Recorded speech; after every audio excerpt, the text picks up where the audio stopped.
You're listening to Design Between the Lines, the only design and home furnishings podcast where we talk with the movers and shakers, industry innovators, and lifetime legends of the home furnishings industry. It's here that I get a chance to sit and chat with the influencers shaping the industry into what it is today, and to learn a little bit more about life in their world. Bobby Berk originally hails from Texas, but big dreams for the big city brought him to New York in 2003. A unique millennial viewpoint and substantial experience across many facets of the trade led Bobby to a bona fide IT status in the home design world. He has appeared on HGTV, Bravo, NBC, and CBS, and his distinct approach to modern design epitomizes his hip, minimalist, urban luxury, bringing a youthful spirit to any cool, relaxed lifestyle. Bobby, welcome. Thank you so much. It's great to have you here. We're both having fun with our voices today as a result of last night at the Pinnacle Awards, but thank you for being a presenter. We're all voiceless by the end of the night.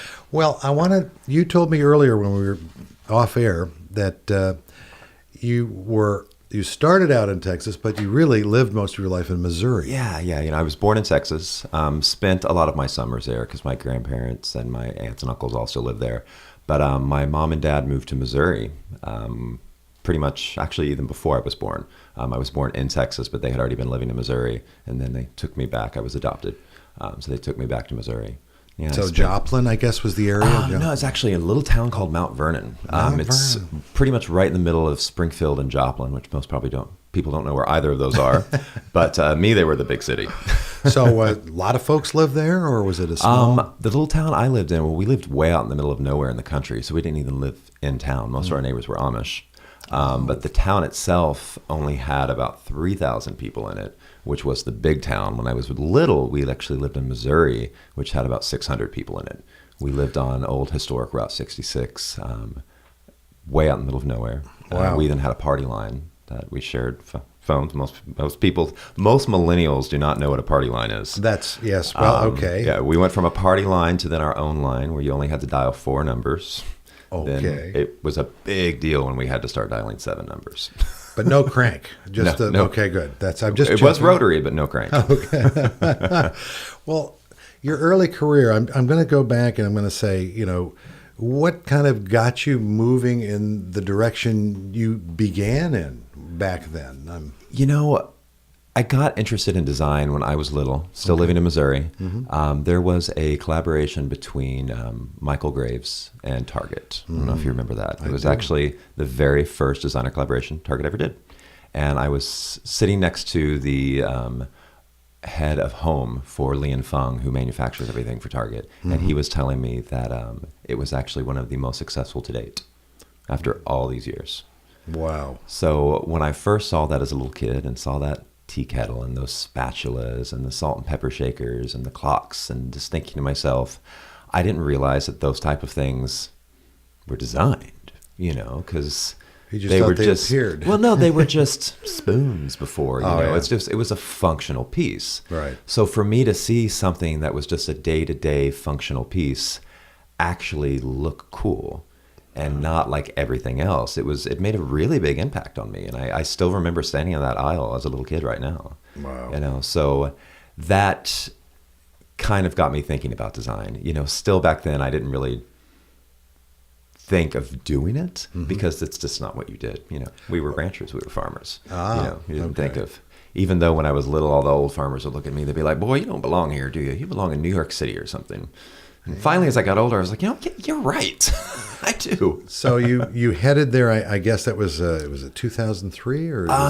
That's when I headed to New York. I left home at 15. Okay. And I moved to the big city of Springfield, Missouri. And I sold long distance on the telephone for MCI, and I worked for Applebee's and lived in my car, and a lot of odds and end jobs, graveyard shifts at gas stations. And then eventually in 99, I moved to Denver. Okay. Now that's okay. I was thinking east and then, okay, now we're in Denver. Yeah, no, Denver was a nice little stepping stone. I still remember, though, I rented a U-Haul. decided to leave Missouri and move to Denver within 24 hours. I kind of had a nervous breakdown one day going, nothing's happening with my life here. I've got to get out of Missouri. The only person in the world I knew outside of Missouri was somebody in Denver. Okay. So I'm like, okay, I'll go to Denver. All right. Had no job, had no money, had nowhere to live. Called my friend and he's like, I'll find you a place to live. He called me back in 2 hours. His old college roommate would let me live there till I found a place. At the time, one of my 3 jobs was the stock guy at the body shop. So I went in there and I told my manager, I'm like, I really want to go to Denver. I don't know what I'm going to do. She came out an hour later and said, you're now the new assistant manager of the body shop at the DIA airport. So I'm like, all right, well, I got an apartment. I've got a job, but I still have no money. So I went home and I realized I had a huge DVD collection. And back then, you could still sell them and get money. So I went to Hastings Music and I sold all of my DVDs, made about $500. Used That's that big money. It was to me. Yeah. I still remember, I was telling my assistant the other day, it was like my salary at the body shop was $24,500 a year. And I was like, oh my God, I am rich. Yeah. I got to Denver and I soon realized I was not. 24,000 in Missouri was a lot, but not in Denver. Not in Denver. So I loaded up the truck and I moved to Beverly and I ended up in Denver and then was in Denver for about 4 years. Mm-hmm. And I went to visit a friend in New York mm-hmm. and I fell in love with New York City and I made it a goal to get there. Now, your education, were you looking and dealing with design in education at that point? Was that... You know what? I left home at 15, mm-hmm. and I unfortunately had to quit school. Right. So it was either eat and have a roof over my head or not. Right. Understood. So I told myself, I'm going to take a semester off, and then I'll go back. And I never did. Yeah. And at a certain point, I was just like, well, it's a little too late now. Yeah. So once I got to New York, my first job was restoration hardware. And I had been in retail before that. I was a human resource manager for Gap and a visual merchandising manager for the Limited Inc. with Bath and Body Works and Express. So I had always been in retail, kind of the design area of it, mm-hmm. but not really getting into home yet, even though that was still kind of my passion. Okay. I'd always remodel all the apartments I lived in. I'd remodel friends' apartments and the owner of one of the buildings I lived in Denver, in this old ghetto building, I redid mine so well that he hired me to redo all the apartments in the building. So again, it was always my passion, but I had no education in it. I had no way to get into it. So got a job at Restoration Hardware managing that store in Manhattan. And that's a great location. It was a great location. Yeah, that's actually where I first met Tom Felicia, mm-hmm. filming for Cry for the Stray Guy. Very good, very good. Which, funny enough, was the reason I got fired. You're kidding. Oh, my goodness. Was there late that evening getting ready for filming for them the next day. Mm-hmm. Ended up being there 4 hours later than we were supposed to. Oh. We all forgot to clock out. But the next day, I went in and noticed that the district manager had clocked us out when we were technically supposed to leave. I looked at the other manager I was with. I was like, we were both here till 1, right? I'm going to change our times. Well, somebody had it out for me, and I changed my own time. So that day, I got fired. Yeah. Funny enough, the person who fired me recently commented on my Facebook when she saw a show I was on. She's like, see, I did you a favor. Oh, okay. So things come back. It does. And I was like, you know what? For a few years after that, I wouldn't have agreed with you. But I go, now, thank you. Well, what an experience with Tom and all of that, and you seeing what's going on there, realizing what you've done later in life. It's amazing. So I see there's something else. Portico Home and Spa? What can you tell me about that? When I got fired from Restoration Hardware, I actually went to work for Bed Bath & Beyond. Very interesting job. I ran the whole front end of their busiest store in the world in Chelsea in New York City. Mm-hmm. That store did more business in a week than most districts do in a month. Wow. We had a little room up on the second floor where 4 people sat there all day long and did nothing but count cash. It was like That's a lot casino. Of business. Yeah. Yes, sir. At the time, it was the only Bed Bath & Beyond in Manhattan.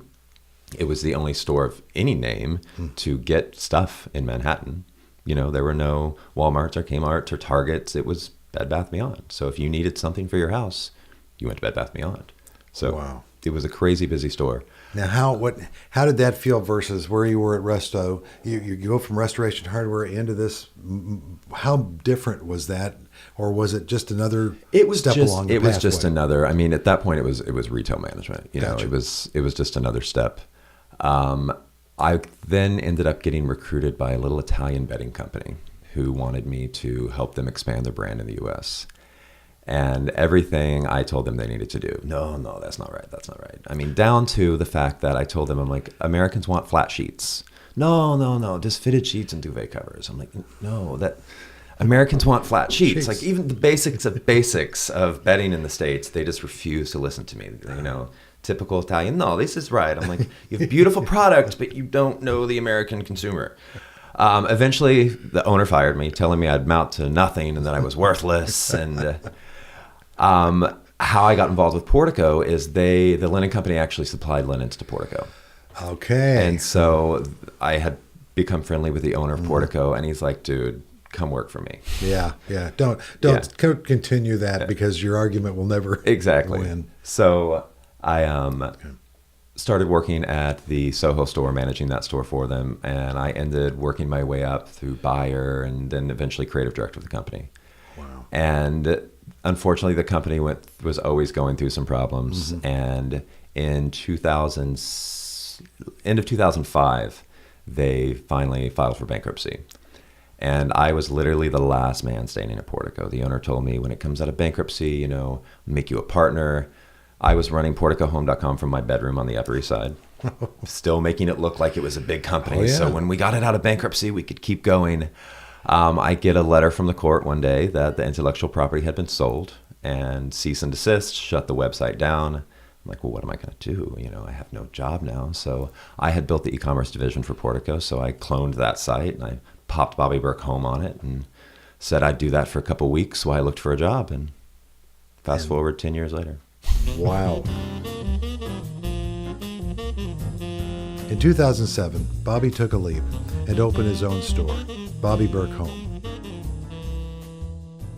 Bobby, I was thinking about when you made that transition to Bobby Berk Home, and looking at the process, the experiential learning process and creative, the change in your creative process from retail management and retail display, et cetera, into this Bobby Berk Home. How do you see that move in the creative process, the change occurring? What changed for you as you grew into Bobby Berk Home? Well, for me, you know, I think my retail background actually was a huge benefit for me. Not only did it help me know how to run a store, but it also had taught me how consumers buy, especially working for Bed Bath & Beyond. You know, honestly, it was one of the most miserable jobs I'd ever had in my life, but it definitely taught me. I mean, they're a well-oiled machine, you know. Every square inch of their stores, they know exactly how much per square foot it's producing. So you got a feeling for what runs, you know, hums. If there's an end cap that doesn't sell the amount of units it's supposed to sell in a few hours, they've moved it. Wow. You know, so it's a brilliant company, which is why they've been so successful. They just work you to death. Well, I hear you. Yeah. So the creative process for me was always that of a retailer, you know, where I was lucky enough that I at least, you know, for the most part, pretty much had good taste as well. So we were able to curate good product. But the creative process for me was always, how is this going to sell? How is the consumer going to react to it? So you had a future thought. You were bringing that up. You always knew at the moment or in the ideation phase, right, kind of, listen, I got to market this. It's got to sell. Yeah, and I was, you know, again, I started out just online. You know, we were online for, I would say, at least a year and a half before I opened up a store. And, you know, that was before the Wayfarers and the All Moderns. And it was, I don't know if you remember Velocity Art and Design. I do. John out of Seattle. Yeah. It was me. It was him and Design Public. That was it. Wow. We were, if you wanted modern stuff, that was it. So I launched at a really lucky time because I was able to learn how to manipulate the internet and SEO to really build a business quickly. Before, there were thousands of home websites out there. You know, back then you had to really know how to build a website to launch one. You couldn't just go on and build a website in 5 minutes like you can now. You needed to know coding. You needed to know search engine optimization. And I was lucky enough that I had plenty of time sitting at home to teach myself that kind of thing. I'm thinking back to the time when you were operating that website before they said, "Hey, by the way, we've Exactly. sold the intellectual property. You're done." Yep. But you learned through doing. Right. I mean, and that's Yeah. I don't know. Then it became, I guess, ingrained in you. You knew it as you breathed it. It was okay. Kelly Ellis and I were doing a panel the other day, and somebody asked a question about, what if you're asked to do something that, you don't know how to do? And she's like, always say you do. And then frantically teach yourself how to do it. And that's kind of always a philosophy I'd had as well, which is why I think her and I get along so well, is no is not an answer. Not I don't accept it as an answer, and I don't give it as an answer when it comes to getting things done like that. Yep, absolutely, we can do that. And then I will teach myself how to get it done. That gives you a kind of an internal clock and an engine and a drive. Right. Which I see that in you all the time. But I think the other day, you were standing on an ottoman or a bench or something, I saw it in the paper. You were talking to a group. But you needed to get their attention. That was in the paper? Yeah, you were needing to get their attention. And by golly, you got their attention. It was pretty easy. So good for you. What paper did that end up in? Furniture Today, back page electronically. How funny. I'll forward that to you. So in this process, there was you, there was Bobby Berk Home, there was the experiential learning up to that point, and your internal drive. So did you have any either role models? You mentioned one earlier, but or mentors along the way, that someone who gave you a couple of ideas or a little support along the way that you feel? I mean, I definitely, some of my role models were, Michael Graves, just. Going back to your first experience looking in exposing a new generation to iconic design, taking that iconic type of design that was normally only accessible to, a select few, the people who knew art, the educated ones, the masses, especially in middle America, they never saw stuff like that, so definitely he was a big role model. In retail, Mickey Drexler was a huge role model. I worked for Gap before. Yeah. Just very impressive. So I would say those two are good ones to go with. Well, we've kind of discussed as you were in your younger years, there were successes, there were failures. And so what can you say as you developed Bobby Berk Home? Let's say, give me an example of a failure, maybe. I always say there are no failures or successes in life. They're just experiences. So I'll change my question. Tell me a few experiences.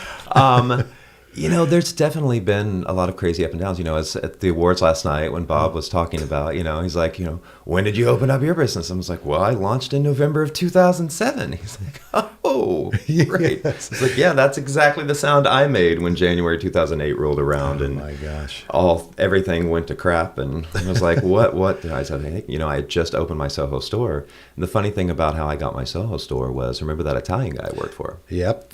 I get a call one day after my online business had been going and successful for about a year and a half. And he's like, hey, this is David. I have a store in Soho and it's not doing so well. I see that yours is. Would you want to buy me out? So I was like, wait, I thought I was an idiot. What? I thought you knew everything. So I, let him sweat it for a few minutes. And then, his company had massive amount of debt, which I had to take on, but I looked at it as an opportunity to have a store in Soho, New York. Yeah. That usually takes brands decades to accomplish. And I looked at that, and all of my friends in finance were like, you are crazy to take on this guy's debt. But I'm like, no, it's an opportunity to elevate the brand light years ahead of how long it would normally take me. So I made the decision to do the opposite of what everyone else was telling me to do. And I took a chance and it paid off, So that was one of the successes. I wouldn't say one of the failures, but one of the learning experiences was expanding too quickly. Was entrusting the wrong people too. I did New York and Miami on my own. They both did really well.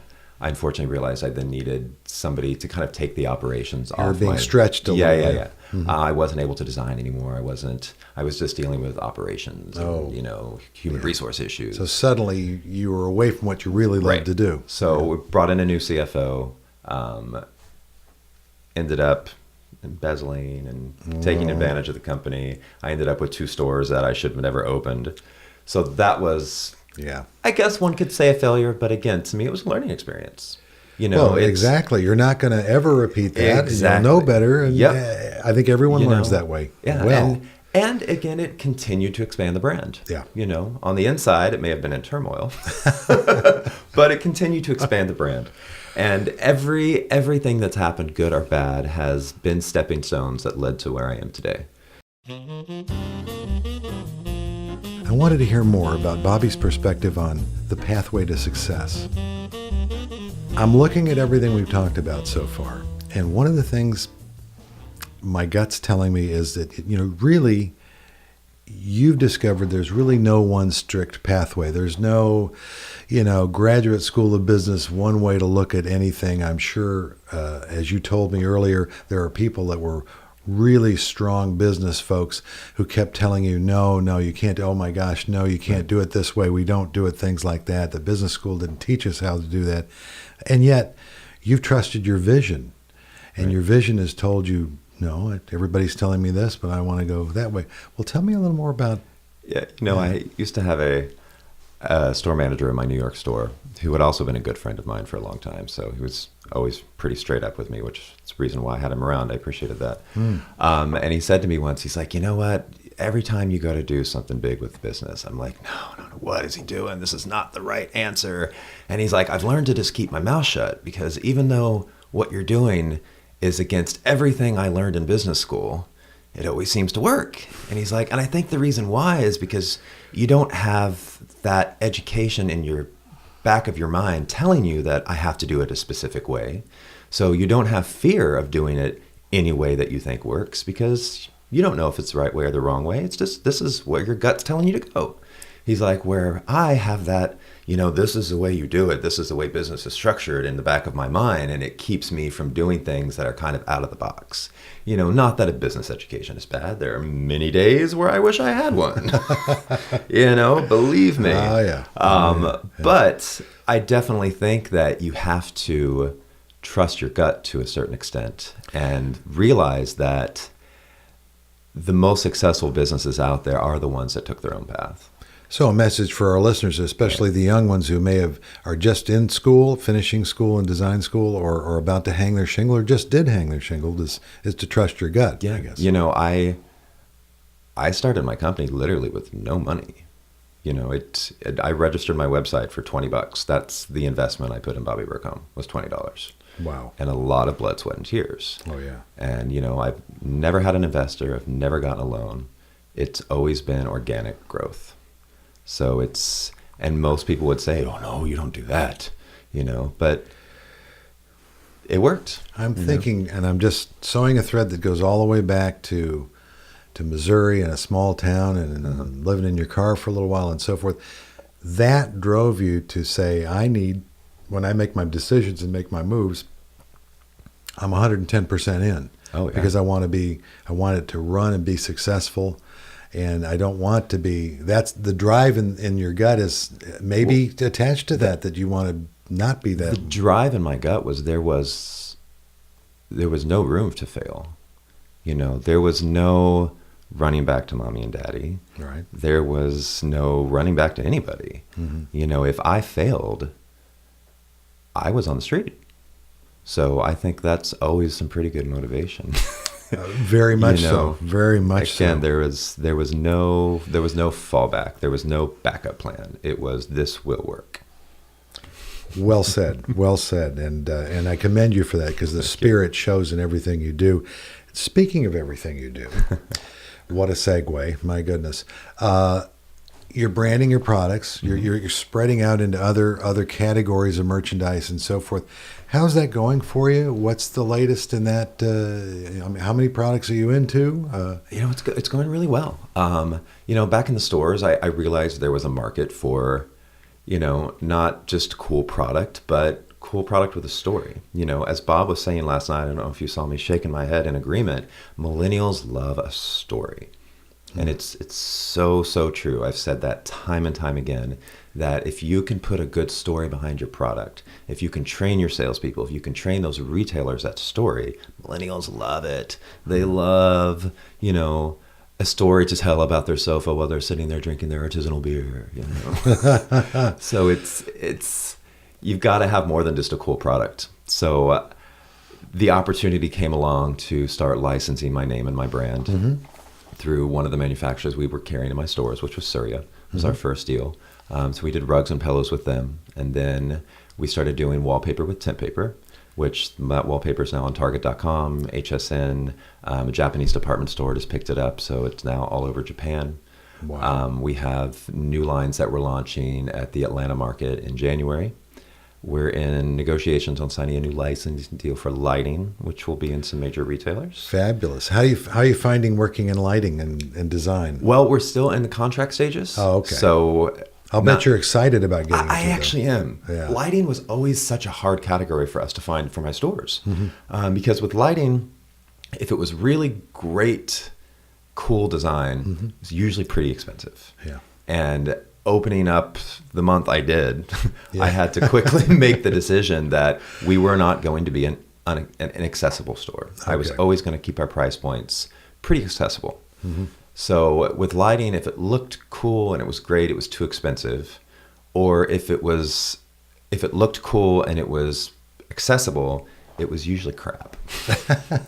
So I'm actually really excited to do lighting because I feel there's a hole in the market for accessible modern lighting that isn't going to fall apart on you. Thank you very much for that, because I've had a few fall apart on us. You know, to me, one of our mission statements is make furniture your kids or your grandkids will fight over. I can't stand the disposable generation. You know, What a great I think phrase. things should last, whether you keep them forever or you pass them on to somebody else. I don't think they should be something that ends up in a landfill. You know, so I try to always think about that when we're designing. Well, I certainly agree with that. That's a really good philosophy to live by. Latest projects. What's going on now? On design? Well, I was lucky enough to be asked to design the show homes for the International Builder Show last year. Congratulations. That's wonderful. Thank you. They hired Ketchum PR, and they were tasked with finding a designer because these homes were specific to millennials. Okay. So these were the show homes of the future of teaching home builders what millennials are looking for in homes. So Ketchum PR was supposed to find an interior designer that spoke most to millennials and that millennials would know. And they found me. And I honestly owe that all to Cindy at Furniture Today and Designer Today. Great. Because she was one of the first people that had me start writing about my point of view on millennials and speaking about millennials. So when Ketchum was doing their research about designers and millennials, I was one of the main ones that came up.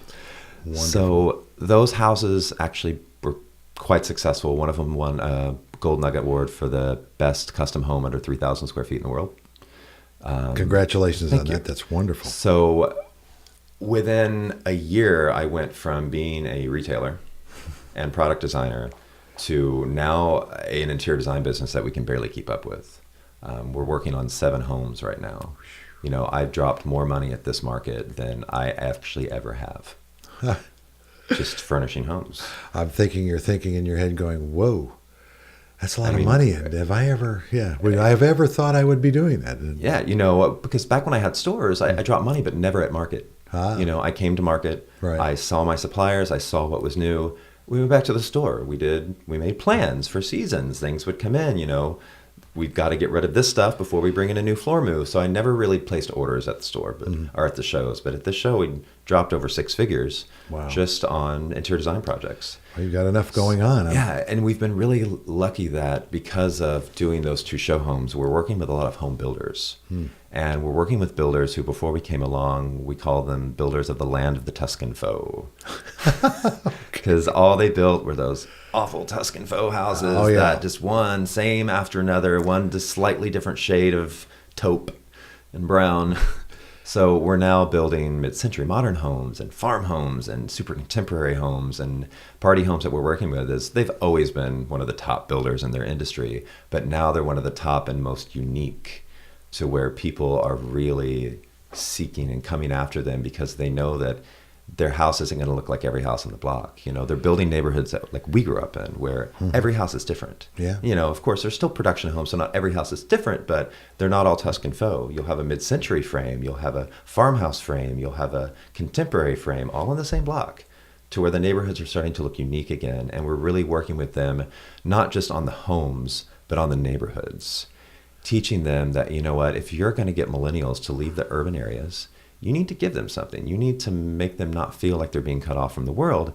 And, you know, millennials, we don't want cars. We might have to have one, but we definitely don't want multiple ones. So you need to make sure you're integrating Zipcar stops in those, you know, neighborhoods to where they're a family, they kind of only need one car, and then they can use social sharing. So there's a lot of fun ways that we're helping these builders and developers make their new developments more millennial friendly. And the funny thing is, people always ask me, like, you know, what do millennials want? I was like, you know what, honestly, the same things everyone wants. It's just we are so connected more than any other generation ever has. We're exposed to good design all day long on Pinterest and Houzz, and we know what's out there. Where generations before us just kind of accepted the status quo.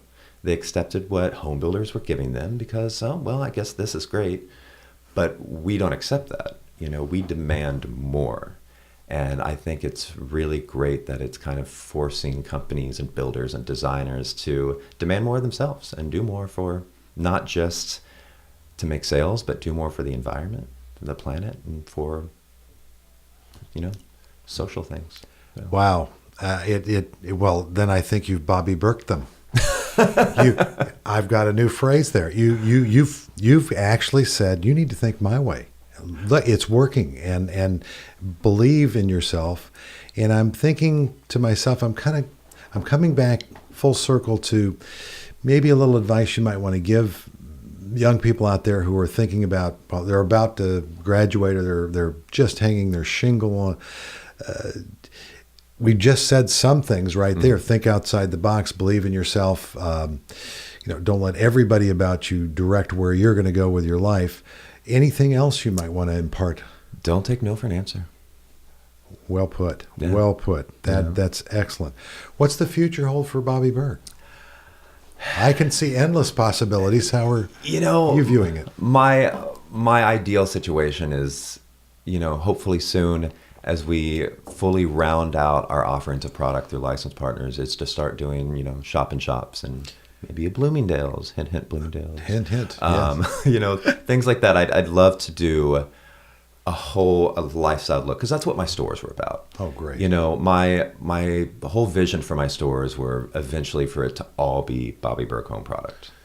You know, but as we started licensing and as other retailers started picking up my product, I realized, I'm like, I don't need to inundate my life with nothing but operations and human resource issues and not have any time to design. For sure. I can have a much happier life and a more fulfilling life because I'm designing, which is what I love, by just designing more product for more retailers and not having to retail myself. So that's why we ended up moving from the retail direction to the design direction, because I'm accomplishing the same thing at the end of the day, but I'm getting to do a lot more of what I love. Well, yeah. And that's some advice. Said. Make sure you do what you love.